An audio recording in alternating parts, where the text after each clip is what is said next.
මාමේ මාමේ පොඩ්ඩක් ඇවිත් යන්නකෝ. ඇයි බං හදිස්සියක්ද? අනේ මාමේ වාදේ උළු කැකෑස් මිදිලා. උළු ගේමට මෙනවා. පොඩ්ඩක් ඇවිත් මරන්නකෝ. හරි උඹ පලයා මම එන්න කියලා අල්ලපු මාම මට කිව්වා.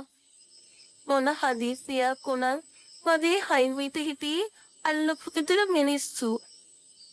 මට කාත් කවුරුත් නැති නිසා මගේ ජීවිතේ නැති කරගන්න තරම් හේතු තිබුණත් ඒකට හයියක් මැදුනේ මගේ කලමෙත.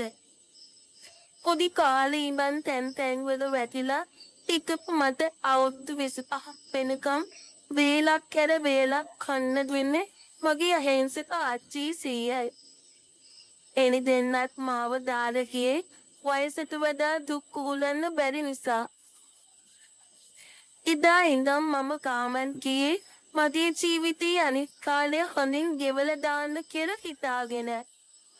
මාස 5ක් විතර යනකොට මට මගේ වේදන් ටික හොලාගෙන ජීවත් වෙන්න පුළුවන් වුණේ මම ගොඩක් මහන්සි වුණ නිසායි. ඒ ඉන්න අතර වාරේ අල්ලපු විදුල මාමා මගේ තනියට ආවේ මගේ සැප දුක හොයාගෙන. මමත් ඉතින් පවුලේ මිනිස්සෙක් වගේ මාමට සැදපුයි මගේ හැමදේම හොයලා බලන මනුස්සකමට. හැබැයි එදා නෑ මම වැඩ ඇරලා මහවැස්සේ විදුලි කොටුන වෙලාවේ කිදිලට පයින් එන්න බැරි නිසා පාරත් පිටක් කැම්ම කියලා කතා කළේ මගේ කාලකන්ණි කමත කියලා මට තේරුනේ පස්සේ. මාමට කියපු ගමන් හා මං එන්නම් කියලා මාමා මං කෙන්නත් කරි බයික් එකේ ආවේ හරි සතුටින් කියලා මාමගේ මූණ බලනකොට මට තේරුණා.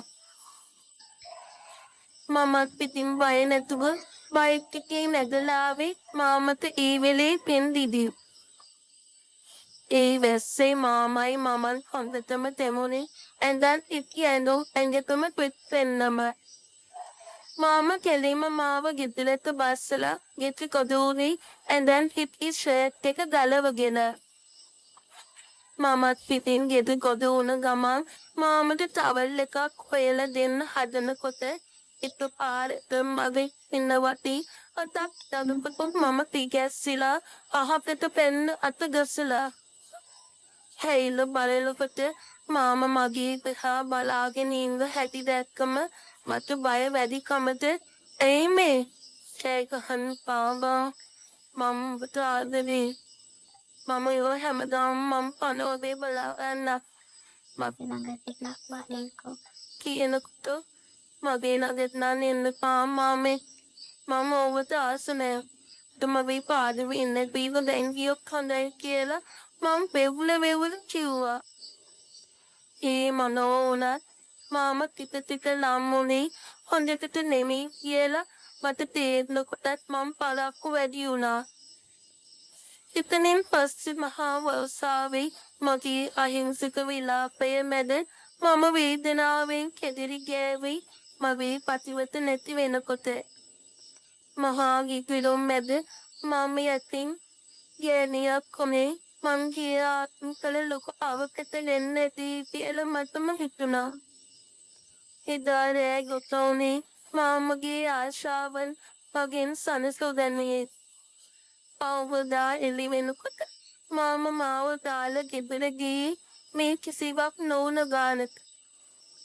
මමත් හරිම වේදනාවෙන් උදේ නැගිටලා කල්පනා කළේ තීනයක් වගේ මට උණු කරදරය ගැන අඬන ගමන්. ඒත් ඒ වෙනකොටත් මගේ ජීවිතේ ඉවර වෙලා කියලා මට හොඳටම තේරිලා තිබුණා. දතේ වේදනාවකට වඩා හිතේ වේදනාව එක්ක මට හිම නින්ද ගියේ මට නොදැනුවත්වම.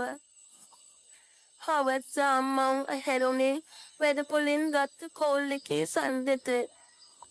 ලෙඩ වෙලා නිසා ආවේ නැත්තේ කියලා බොරුවක් කියලා නැගිටලා ගිහින් වොෂ්ෂයක් දාලා උඟකට හයත් අහුණා.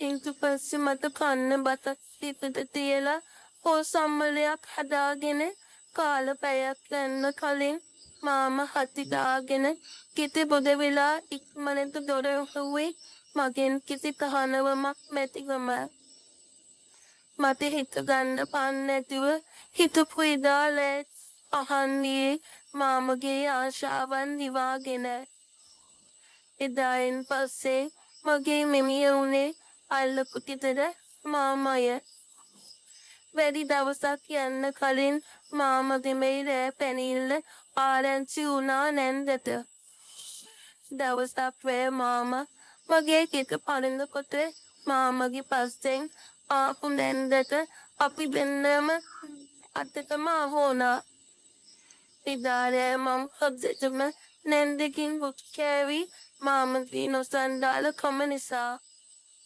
ඉදායින් පස්සේ මාම මගේ මෝනවත් බලන්න ආවෙ නැති වුණාට මාමගේ දරු පැටියා මගේ බඩමේන් වී මාව තවත් අනාථ කරවුයේ අන්තිමට මං ගමේ කාටත් කරා එනලාවි මේ දේවල් ගමේ මිනිස්සු දැනගත්තම මට පාරේ දෙහෙල යන්න බැරි නිසා එනින කලින් දවසේ මාමගේ චරිත සහතිකයේ කියලා දැම්මේ මාමතයි නැන්දටයි සතුකින් පවුල් කන්න බැරි වෙන්න වගේම මගේ වේදනාව වැඩිකමට මම මගේ දරු පැටියත් අරගෙන කොළඹට ගියේ ඕනේ දුකක් විඳලා හරි මගේ දරුව හදාගන්න කියලා හිතාගෙන මේ ලෝකෙ මං වගේ අසරණ මිනිස්සු ඕන තරම් ඉන්නවා අපේ ජීවිත විනාශ කරම මේ වගේ මිනිස්සුන්ට